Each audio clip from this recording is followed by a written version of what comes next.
Most people might not actually know what they want, but you sure as hell know what you don't want. If you're 20, 30, 40, 50 plus years old and you don't live by a calendar, you probably don't do enough things.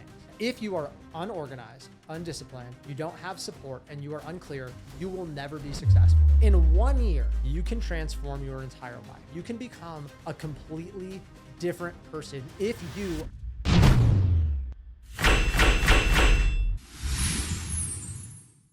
What's up, everybody? My name's Stefan Coons, and welcome to the Everyday Pursuit podcast.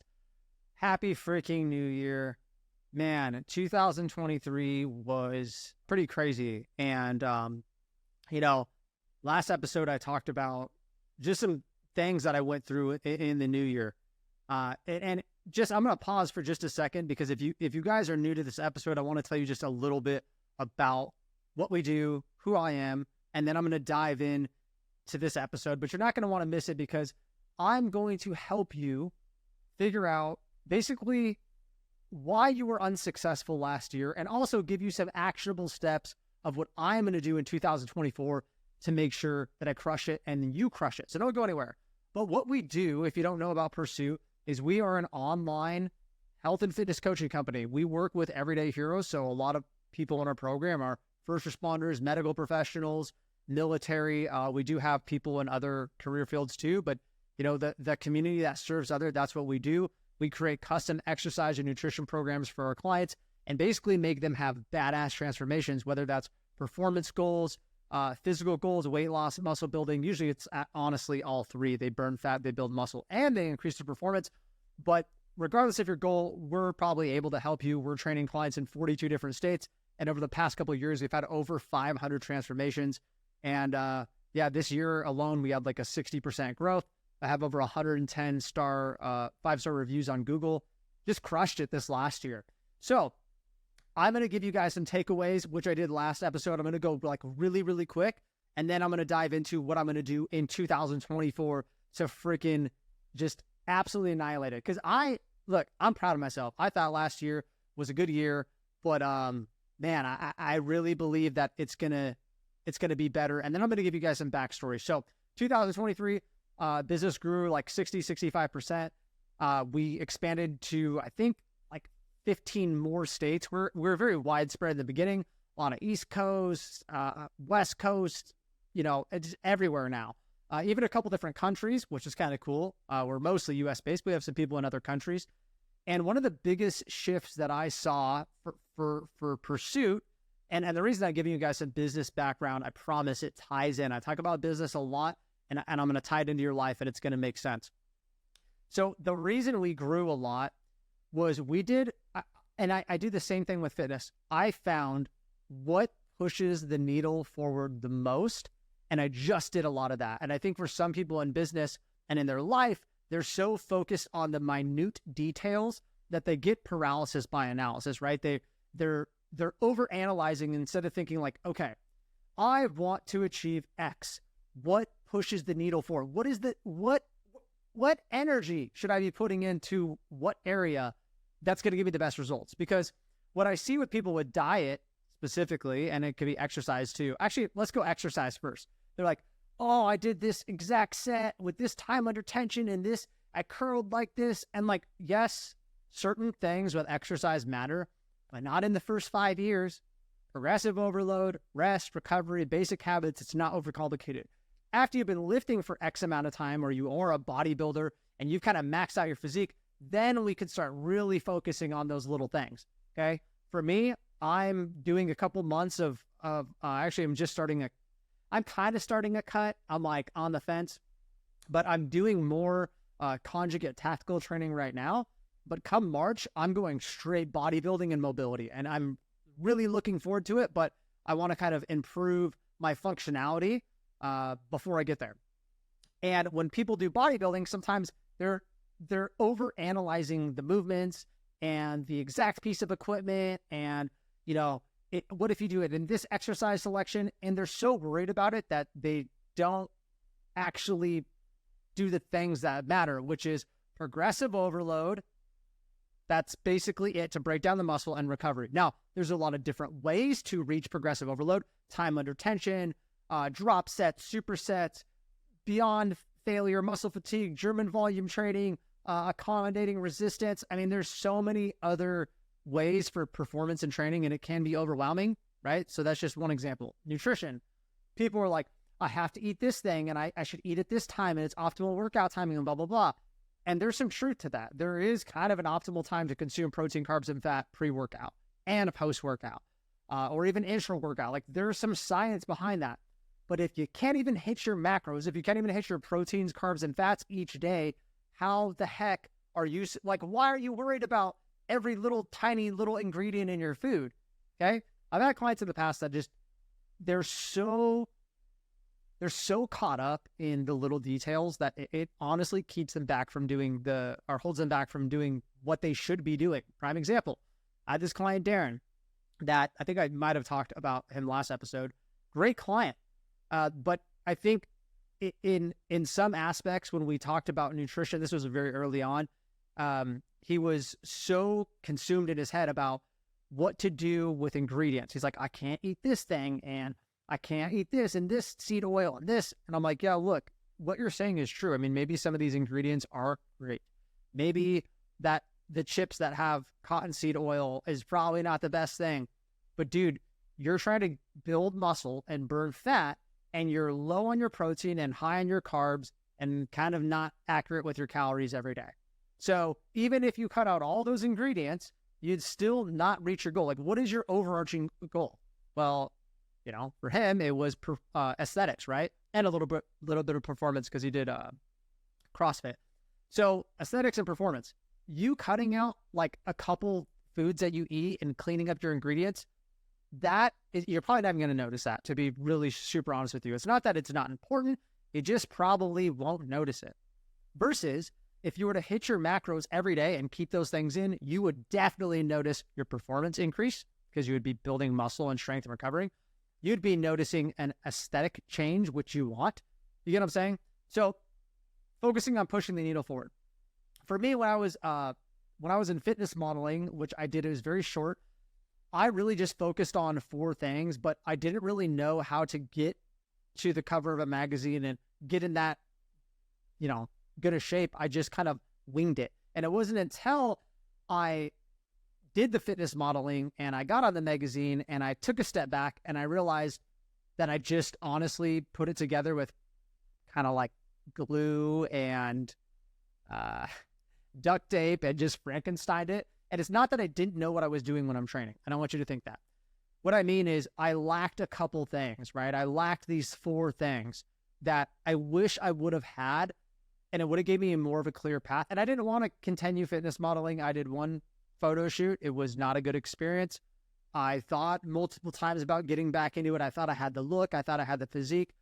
And I don't think it was fulfilling. It's almost like some people that do a bodybuilding show. They like train years and years and years, and they do one, and they're like, that wasn't what I thought it was going to be. And I never want to do a show again. That's like me, except I might actually want to do a show. But the fitness modeling thing was just, it was a self-challenge to see how good a shape I could get in. But I wish I wouldn't have lacked these 4 things. With my business, I did have a coach that helped me with these 4 things, but I feel like I still was lacking them. And if I would have had more of these, if I would have had them laid out and written down, I would have done very, very, very well. And honestly, if Darren would have had these things from the beginning, now he got them by coaching with me, but I think he would have not struggled as much on his nutrition. And basically, I know you're like, what are these 4 things you keep talking about? Number 1 is being unorganized. That's like the first thing that's holding you back. For me, when I was in like fitness modeling or even my business, I wasn't really organized. I worked hard for sure, but working hard really doesn't mean anything if you can't stay organized, because if you're anything like me, my brain's here and here and here. And what disorganization creates is inconsistency. If you are not organized, you cannot be as consistent. The lack of planning and organization is probably maybe the one thing killing you. And I actually did a podcast episode. I don't know the number, but I do know the name. It's, You're Not Lazy, You're Just Disorganized. And I'll link that in the show notes. But if you can go listen to that episode after this, because I don't think people are inherently lazy. I think maybe you had a laziness to not organize and plan. But if you were more organized, if you were, more planned out, you would execute higher. Number 2 is being undisciplined. Like probably you thought that was going to be on there, hopefully, right? If you're undisciplined, you can't really execute. You can't set your goals. And the reason I'm educating you kind of in this backwards way, because I want you to identify, and then I'm going to give you solutions. So don't worry. So the second thing is lack of discipline. Now, you could be undisciplined in so many different areas. Obviously, we're kind of talking about fitness, but I promise you, discipline is a muscle and you have to work it and you have to grow it. And if you are undisciplined in one area, it carries over. It's like a cancer. I promise you. And you have actually the opposite going for you too. If you are disciplined in one area, it actually is like a cancer as far as it infects other areas in a good way, right? And I know because my discipline in fitness helped me be more disciplined in other things. Now, it's not a 1-to-1 carryover ratio, right? Because there's people that are super disciplined in their marriage or in business, but they're not in fitness. So you might be like, well, what do you mean? Yeah, it's not a perfect carryover. But let's just say you are crushing it in business. You are really dedicated to your children and your family and or, your career. Do you think that would help in fitness if you were to start fitness and commit to it? Sure. Opposite, right? If you were really committed to fitness and discipline, do you think that could help you? Sure. So don't come after me and be like, oh, well, if they're so disciplined, why can't they do this? Some people are honestly just born more disciplined. Like I was born to be a pretty disciplined person. It's been easier for me, but some areas I have struggled in, and I've been super open on all the episodes about that. And so you kind of have to identify what your strengths and weaknesses are. The third one is an unsupportive environment, right? So if you're organized, if you're disciplined, that's great. But if you don't have support, it is just like, it's probably one of the most challenging things. And I have been there, okay? In my last marriage, I felt like my spouse was not very supportive of me being into fitness. In fact, I got bitched at about going to the gym and eating healthy and not wanting to drink alcohol. And I think she just wanted me to party with her, and she wasn't out of shape, but she wasn't really into fitness. And that might be your situation. Maybe you're the fit one, or maybe you have a career that requires you to be a certain fitness and your spouse doesn't, right? Whatever their career is, stay-at-home mom or a different job, or maybe fitness just isn't their thing. And that's okay. They don't have to be fit with you, but you need the support, right? Now, if you have kids, that can come in a different way. For me, my spouse supports me a lot as far as like emotionally and lets me do my thing. And she's not necessarily like, oh, go work out, I'm so proud of you. That would be great, right? Like that feels good. But I'm not doing it for her. I'm doing it for me. So the support comes from sometimes actually like actionable, systematic things. Example, hey, I'm going to train. You need to watch the kids, please. Or can you watch the kids? And then when you work out, I'll watch them. There you go. That's teamwork. And that's what my wife and I do. If you don't have children, right, the support can come from another way, maybe going to the gym with your spouse, which I will say sometimes could be a good environment. Some couples can do it. Some, it's not a good idea. You got to keep your training separate, okay? But even for my wife and I, like, I train differently. I train a little more intense. She likes her own thing. And we're both in shape, and we both work out. And, I will watch my son while she goes and vice versa.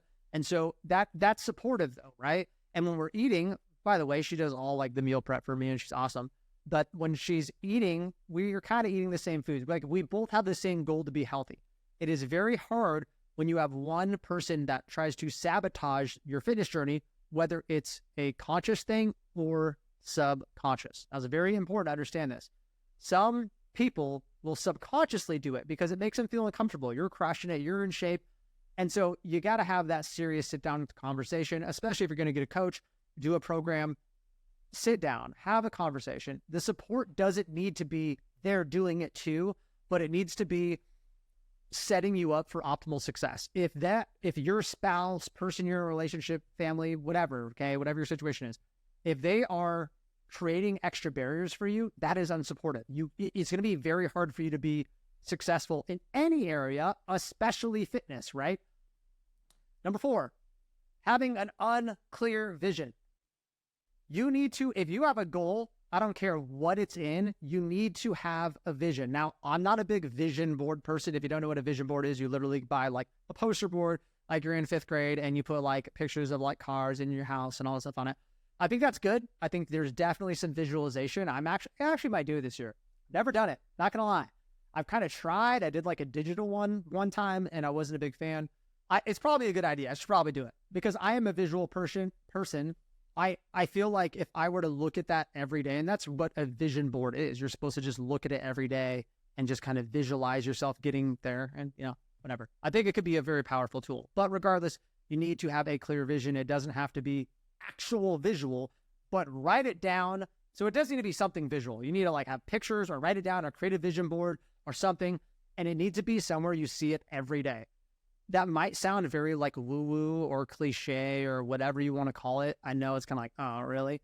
But I'm serious. Dude, if you could like have colorful sticky notes and like post the goal on somewhere you look every day, your dashboard, your computer, or whatever, I do think it's powerful. Now, I will say, some people they end up ignoring it. It's like there.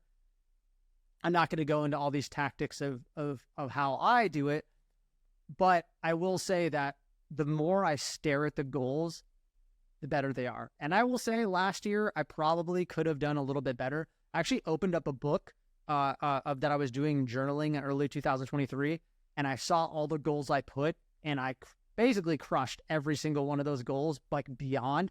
And I'm like, wow, man, Stefan, you're thinking a little bit small at the beginning of the year. And it just shows that like I was still lacking some confidence. I really didn't fully believe in myself. I was like, oh, what if this doesn't? What if this doesn't?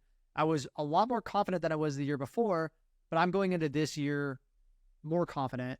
And I think it's because I didn't have a clear vision. Like I knew what I wanted, and I definitely knew what I didn't want. And here's a powerful tool you can use. Most people might not actually know what they want, but you sure as hell know what you don't want. Everybody, right? And the reason I think people don't really know what they want isn't because they don't know what they want. They associate it with how to get there, and they don't know how to get there. So they go, I don't really know. I don't really know if I want that. Yeah, well, that's because they're like, I don't know if I want that. And then in like quotes or parentheses, and everything that comes with it to get that, right? Like, I want to be really rich and successful. I don't really know if I want it. I want that. Well, of course you do. You just don't want to have to do all the things that it would take to be rich and successful, right? So, but I know what that person doesn't want. They don't want to be super broke living on the streets, right? Like I think that's more of like the negative pain side. And I think people can kind of tie to that a little more than what they do want. So having a clear vision. Okay. So obviously it's going to be a lot different. The action steps are going to be basically the opposite of what I just told you in the 4 things. So number 1, you need to write stuff down. If you're unorganized, you literally need to be organized. What we do with all of our clients, just to give you guys some insight, if somebody comes to me and they're like, Steph, and my life's disorganized and I don't have time, whatever, I will make you make a Google Calendar or Apple, but we like Google in front of me, and I will like block out every second of your day.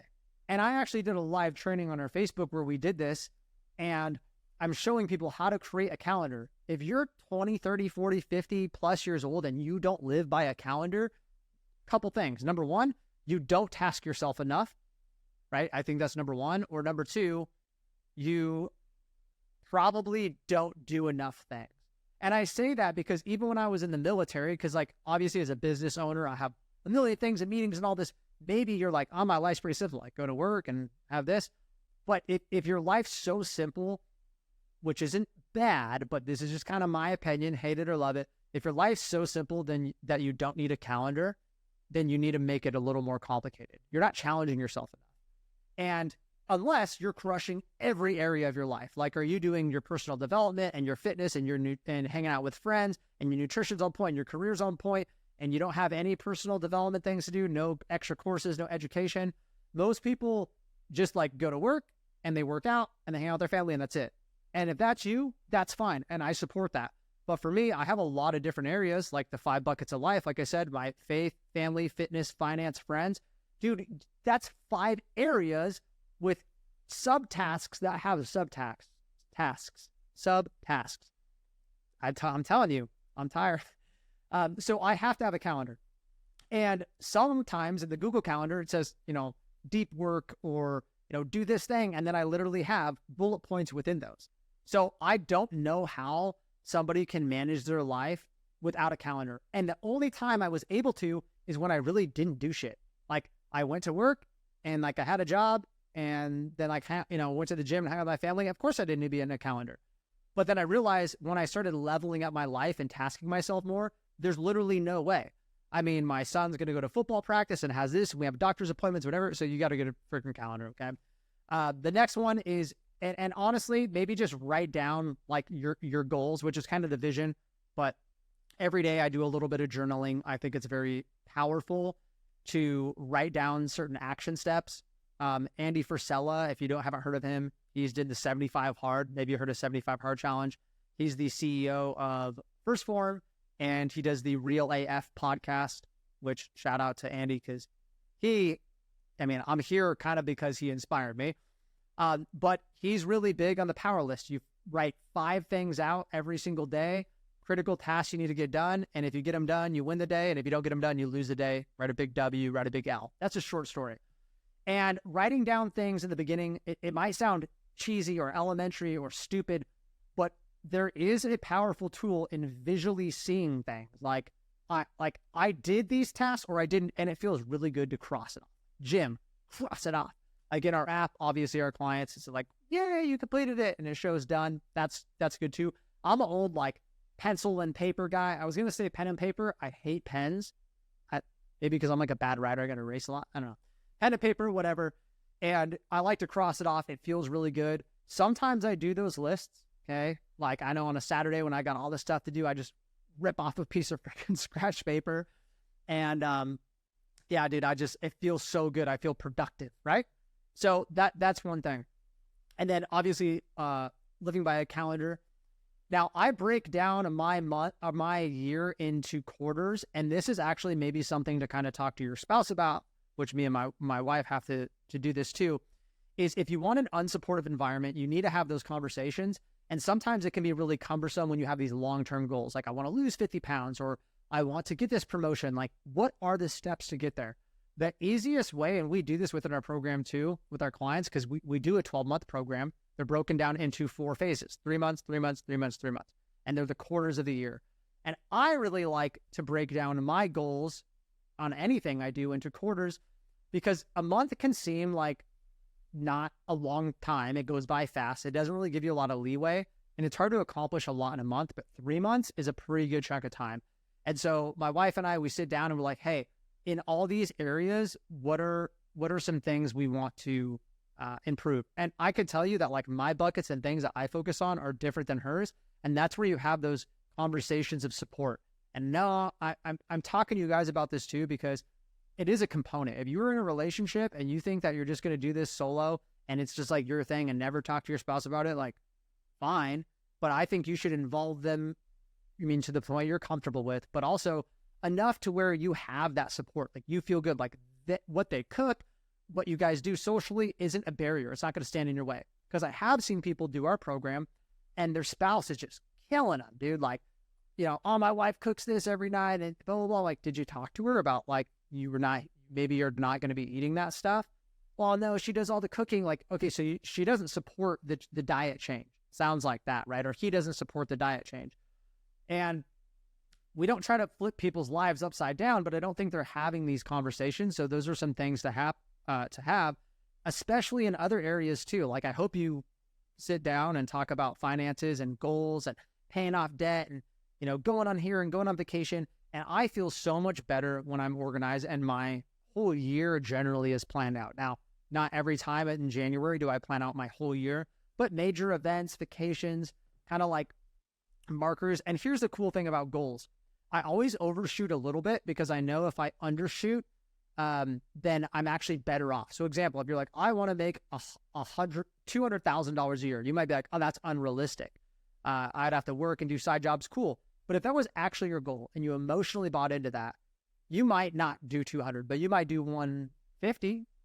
But if you said you want to hit $100,000 a year, and I don't know your job career, but the chances are you might not hit that, but if you fall short, you're like 80. So me, I always make big overarching goals in a lot of areas of my life. And I know that maybe is not super popular. People are like, oh, do super realistic goals. Sure. But I'll tell you right now, it's not every single area that I'm like, oh, shoot to the stars. But some areas that I know I need to push in, I set big goals. And I'm not sad when I don't hit them because I really look and have an honest reflection of my effort. And you know what's crazy? Some of those goals that I set, I actually hit and surpassed. Because if you have, it depends on your personality, but if you're kind of a go-getter, I would consider myself a go-getter. If you're watching this, you're probably not just an average Joe Schmo. You probably desire to be better. And so if that's you, you probably have a little bit of drive in you, which means if you are held to a high standard, you'll probably do way better than if you were just held to an average standard. So I believe in holding myself to high standards. And I don't hate myself. I'm not mad at myself. Sometimes I can get a little disappointed, but I don't think less of myself if I don't hit those, if my effort was good. And that is a personal self-evaluation, a conversation you have to have with yourself, which is why I think journaling is super important, because you can reflect. So honestly, I didn't do it very much this last year because I kind of did it when I was like praying and kind of doing my devotionals in the morning. But the times that I have actually journaled, I wish I could reach this book. It's called Gratitude Journal. It's this little journal off Amazon. Maybe I'll link it before. I'm not like affiliated with them or anything. But my friend gave it to me, and it's just like self-reflection in the morning and then at night, like what went well, what didn't go well. It takes 5 minutes. That thing is actually awesome. It's a game changer because I'm able to like visually like sit down and slow my brain down, because you know how it goes. You like get home from work and then the kids need you and then you got to work out, blah, blah, blah. And by the time you're done, you're like, I just want to veg on TV. It's very hard to do self-reflection. And if you do it like on your way to work or on your way back to work, I don't know about you guys, but my mind goes off. So I put a little bit of Zen music, some instrumental, some jazz, whatever, and I just journal for like 5 minutes. And it really helps me see what I did that day, daily. And if you're like, hey, you know what, bro, realistically, that ain't happening daily. You should probably journal at least weekly, at the very least. Like, hey, on Saturdays, I journal and I do a weekly reflection. Because what it's going to do is it's going to allow you to say, how did I do? How am I doing in my life? And you know what? For our clients, they have a weekly check-in. So the weekly check-in is a very powerful tool because we go super in depth and we give them like video responses and all this stuff. We look at data, but you know why it's also super helpful? Because it forces somebody that probably never did weekly self-reflection to do weekly self-reflection. Like that's why. And we see that people start to grow in every area, their mindset, some people spiritually, definitely physically, but they're assessing. They get better with checking in with their body. How's my hunger? How's my sleep? How are my hormones? How's my energy level? How's my mental health? And they're able to see, how's my happiness? And they realize that everything kind of goes together. And what we're doing by giving them feedback is empowering them to be their own coach over time, right? And so I'm telling you guys, you got to make sure that you're doing this stuff at least weekly to reflect. Now, I want to challenge you, right?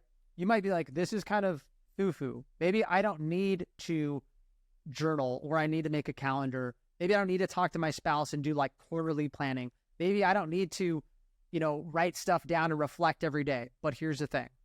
If you are unorganized, if you are undisciplined, if you are, have an unsupportive home environment, and if you are unclear in your vision, you absolutely need to do these things. And I'm telling you from a personal standpoint, I've done all these things and I've helped clients do these. And this is what I'm doing in 2024. So if you watch me on social media and you look up to me and you're like, man, that guy's crushing it. Okay, cool. Do these things. I mean, they're 4 simple steps.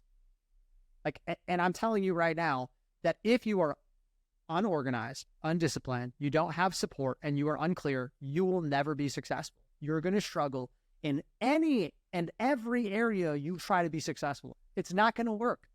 This is just how it is. I mean, I kind of came up with these, but I definitely didn't make these things up. This is just like the key to success, guys.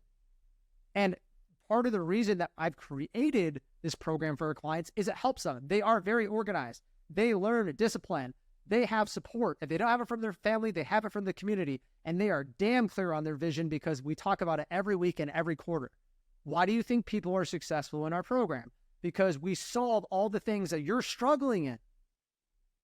We solve the disorganization, which you probably are. If we're really honest, if you were more organized, you would go to the gym. You might go, I'm really organized, I'm just lazy. Okay, so you're undisciplined. There you go. No, I'm not undisciplined. I'm really organized and I'm disciplined, but I can't because my work. I can't because here. Yeah, that's an excuse, but it's also not having the proper support from whatever, home life, career life, like that's on you, man. That's on you. And if you're like, well, I work out and I do all these things and I have support, I'm not getting where I want to go, you have an unclear vision.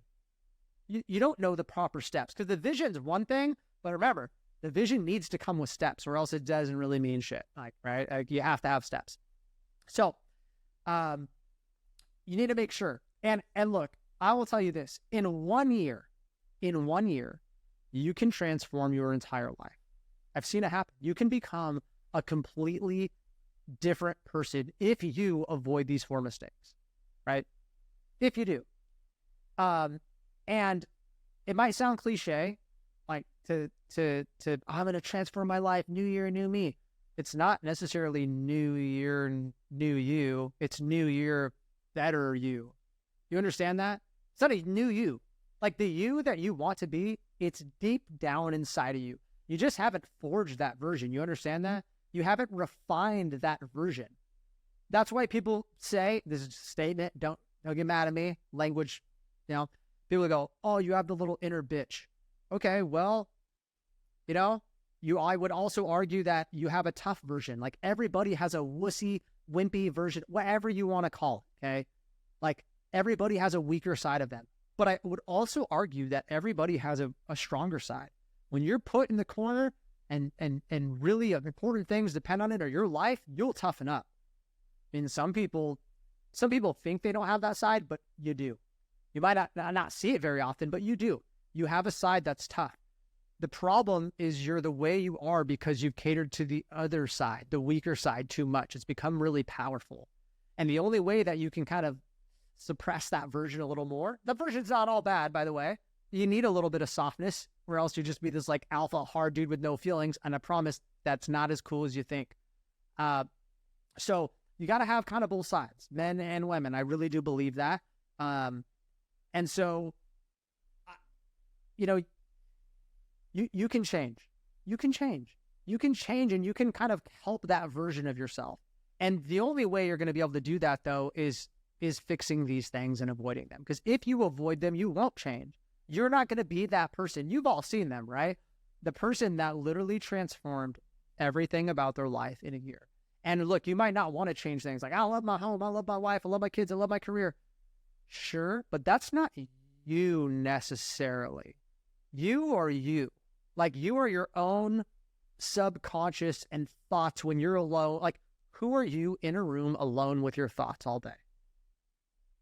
Who are you if you went on a hike or a walk alone, nobody around, not thinking about work? Who are you?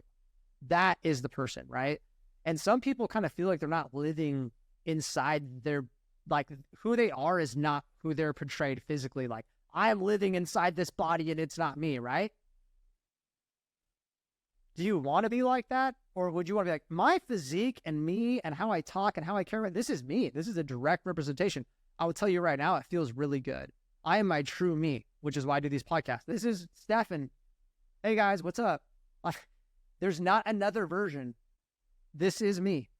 And it actually is a thing of self-love. You're able to love yourself a lot better when you're like, this is me. With all the mistakes and all the imperfections, I actually really like who I am. But I didn't used to. You understand? Like I used to hate certain things about me. I used to not like certain things about me. And honestly, when I really look back, it was the things that I was super avoidant on working on. Like I didn't work on my marriage or my faith or my parenting stuff. I was avoidant in the things that were really, really hard. But I know, and I've seen this happen, that people can transform in a year. Like a year is a long time. You could do a lot. You could change every little situation that you don't like. You can get out of the toxic relationship. You can get a different career. You can get educated. You can learn a new skill. You can make more money. You can get in shape.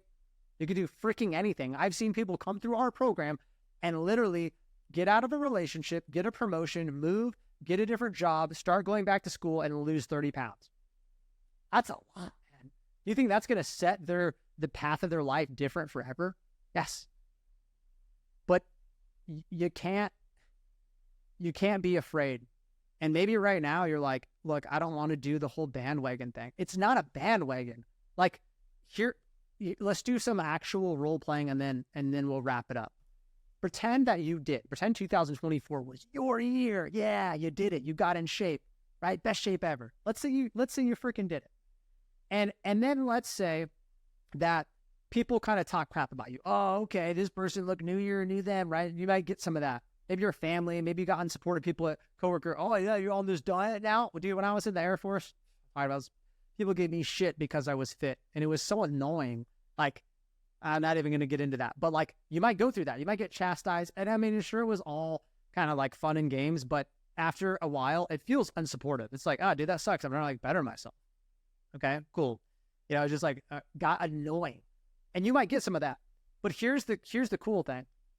Next year, you're not going to be that person. And nobody's going to sit there. I mean, eventually people shut up. You realize that? Bullies, people that tease you, people that are unsupportive, people that are not on your side, they're going to eventually shut up. Now, they might talk, but it's going to be out of jealousy. At the beginning, they're talking out of doubt. They actually don't think you're going to do it. But once you do it and you freaking prove them wrong, they're going to keep talking. They might even talk more, but it's actually out of jealousy because you did the thing that they told you would never do. And I've experienced that a lot in my business. I know people that are close to me that didn't think I would do it. And it's a great feeling. But now they don't talk. Now they know. And now I'm like, yeah, I'm not going to lie. It feels kind of good to like put it in their face. I'm not really that type of person, but it's fuel. Use that shit as fuel. Use it as fuel to kind of keep yourself driven, to keep yourself continuing to go. Like you do have a choice. You have a choice to not make 2024 your year. You have a choice to continue to do the things you've been doing. You have a choice to keep living below your potential. How's that worked out? Are you happy? Are you happy with what you see in the mirror, butt naked out of the shower? Are you happy with the way you feel with yourself when you're alone? What are the thoughts of yourself? Are they really positive? Do you feel confident? Or do you feel like a fat slob? Do you feel like an unconfident person? I mean, I don't know. These are just things that people, and you might hear me say this, like, wow, this guy's kind of a jerk. You would maybe be surprised or not of the things that I've heard from various clients say to me about themselves. It makes me sad. It makes me honestly super sad. But the hope is those same people usually, after they put in the work, because you got to put in the work, it doesn't just happen, they actually start having really positive conversations. And I remember this one client, keep him name free, that I talked to, super negative. Dude, this guy just, I think he hated himself. And it wasn't until he like made a transformation that, it started mental, by the way. He actually really struggled losing weight at first, but just going to the gym made him more confident. And he's like, dude, I used to sit there and look at myself and like be in social interactions and look at other people and just internally be like, I'm a fat piece of shit. I'm disgusting. Nobody likes me, all these and more. And he's like, I don't have those conversations anymore. I'm still not super confident, but I'm way more confident. I actually am happy with the way I look. When I look at other people, I think they're looking at me in a positive light. And like his whole internal dialogue changed. And think about how often you talk to yourself and have internal thoughts during the day. I think they said like you have 35,000 decisions or thoughts a day or, something like that. It's insane. So are all those positive or are all those negative? And my guess is they're probably a lot more negative than they are positive. And that sucks because they could be the opposite. And think if you had an extra 20,000 positive thoughts a day over 365 days over 10 years, right? You think you'd love yourself more, enjoy life more? And that's all I want for you, right? So like I said, these are some actionable steps, some things that has really helped me. I know I gave you guys a little bit of like TED talk at the end, but I really want you to make this change for yourself, and it starts with making a commitment. So if you want help, if you're completely lost, hit me up. You can find me on social media. It's at Stephen Coons _fit. I just forgot my Instagram handle, which they're always linked right here, or you can go find us at pursuithp.com. You can fill out a form there. It's like 5 questions and book a chat with me or one of our coaches, and you can join our program. You might need this stuff. You might need, it might be impossible for you to avoid all 4 of those things. So if that's you, we would really like to help you. And honestly, by the time this episode comes out, we have already signed like 20 or 30 people just this month alone into our program. And all those people basically did what you probably need to do. And they're like, you know what? Enough's enough. I want to get where I want to go. I want to get there with less pain. I want to achieve the things I want, and I kind of need some help in these areas. So I appreciate it. I love you guys. If you could like, subscribe, even give us a review on this episode, I would really appreciate it, whether you're watching it on YouTube or Spotify, because if you are watching it on Spotify, go to our YouTube at Pursue Outdoor Performance. We have this. I got 2 cameras set up. You can see my beautiful face from one angle and another angle. So I really appreciate it, guys. I love you, and we'll talk to you next time.